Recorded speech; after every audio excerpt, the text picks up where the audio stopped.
Hi friends, kitchen lab లోపల మనం ఇంట్లోనే టమాటా సాస్ను తయారు చేసుకోవడం ఎలా ఇప్పుడు తెలుసుకుందాం. కావలసినటువంటి పదార్థాలు 4 ఇంత సైజువి 4 టమాటాలు తీసుకున్నాను, కొన్ని బిర్యానీ తీసుకున్నాను. ఇవన్నీ కూడా వేయకూడదు, దీంట్లో మనకు ఒక 7, 8, 10 వరకు వేస్తే సరిపోతుంది మిత్రమా.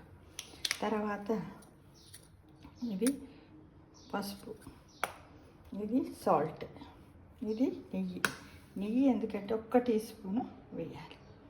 ఇక కొంచెం ఇంత బెల్లం గడ్డ, ఇదిగో ఇంత బెల్లం గడ్డ, కొన్ని వెల్లుల్లి రెబ్బలు ఇలా ఇందులో వేసాను. కొన్ని వెల్లుల్లి రెబ్బలు, కొంచెం చింతపండు, చింతపండు 2 రేఖలు సరిపోతుంది. ఇలా పేస్ట్ చేసుకోవాలి. మీకు ఇలా చూపించడానికి ఇలా చేశాను. అయితే తర్వాత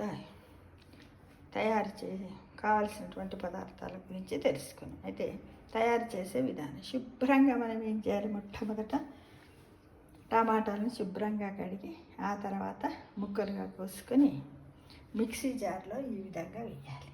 దాంట్లో 4 వెల్లుల్లి రెబ్బలు, కొంచెం బెల్లము, కొన్ని మిరియాలు, కొంచెం సాల్ట్, కొంచెం చింతపండు, కొన్ని మిరియాలు వేసాము.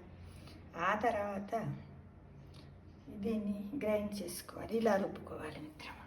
రుబ్బుకున్న తర్వాత దీంట్లో కొంచెం పసుపు, చిటికెడంతా పసుపు వేసుకోవాలి ఇలా. తర్వాత దీంట్లో నెయ్యి వేసుకోవాలి. నెయ్యి 1 టీ స్పూన్ నెయ్యి సరిపోతుంది.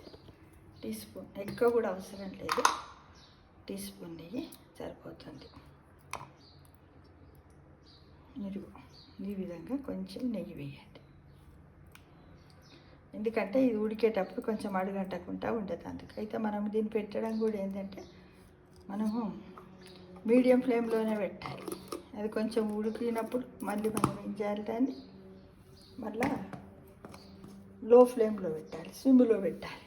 పెడితే 5-10 నిమిషాలలో ఇంట్లోనే మనకు టమాటా సాస్ తయారవుతుంది.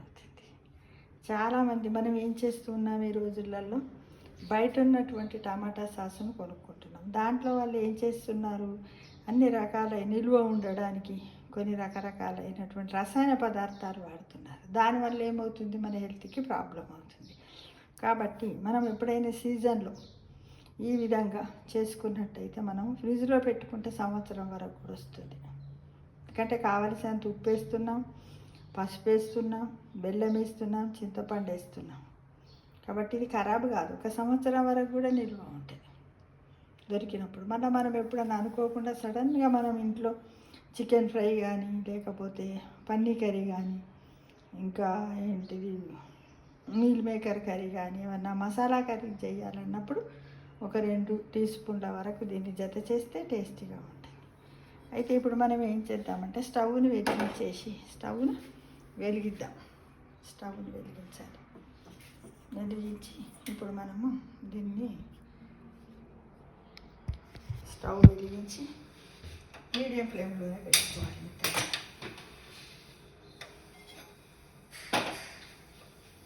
మీడియం ఫ్లేమ్లో పెట్టుకొని మనం దాన్ని ఇలా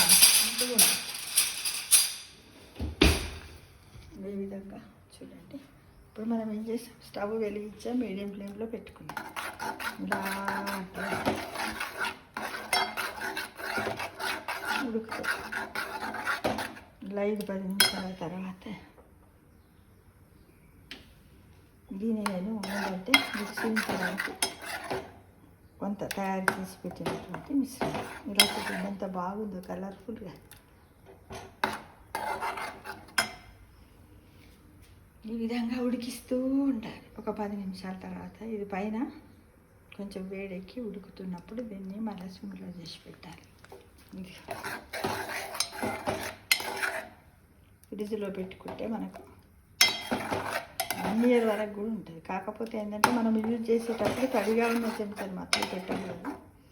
మళ్ళీ దీన్ని నిల్వ చేసేటప్పుడు కూడా స్టీల్ డబ్బాలో కానీ, లేకపోతే గాజు బాటిల్లో కానీ నిల్వ చేసుకోవాలి. ప్లాస్టిక్లో అస్సలు పెట్టకూడదు, ఎందుకంటే చింతపండు ఉంటుంది కాబట్టి ఆ ప్లాస్టిక్ డబ్బాలతో కూడా కెమికల్ రియాక్షన్ జరుగుతుంది.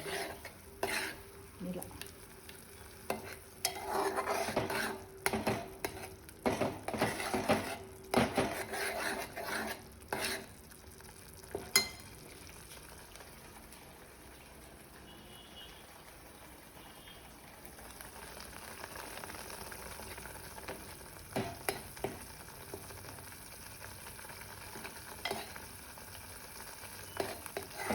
ఉడికిన తర్వాత ఇది మెత్తగా ఉడికి మంచిగా గుజ్జులాగా తయారవుతుంది.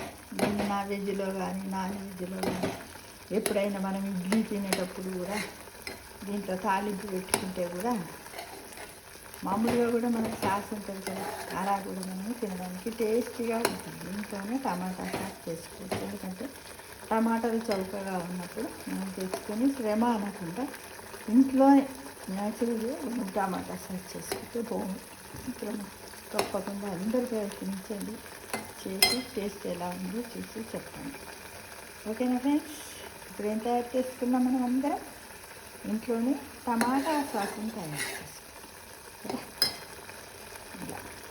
ఇలా దీన్ని స్విమ్ చేసి ఉడకాలి, మెత్తగా ఉడకాలి. మనం చేతితో ఇలా చూసినట్టయితే మెత్తగా ఉడికిన తర్వాత దీన్ని తీసి చల్లారాక తడి లేనటువంటి ఒక గాజు బాటిల్లో కానీ ఒక స్టీల్ డబ్బాలో మనం దీన్ని నిల్వ చేసుకుని అవసరం ఉన్నప్పుడు పొడి చెంచాలు పెట్టి మనం తీసుకొని వాడుకోవాలి. మిత్రమా, తడి చెంచా పెడితే కొంచెం ఖరాబ్ అవుతుంది.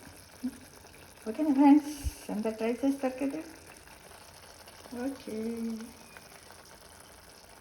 Thank you for watching.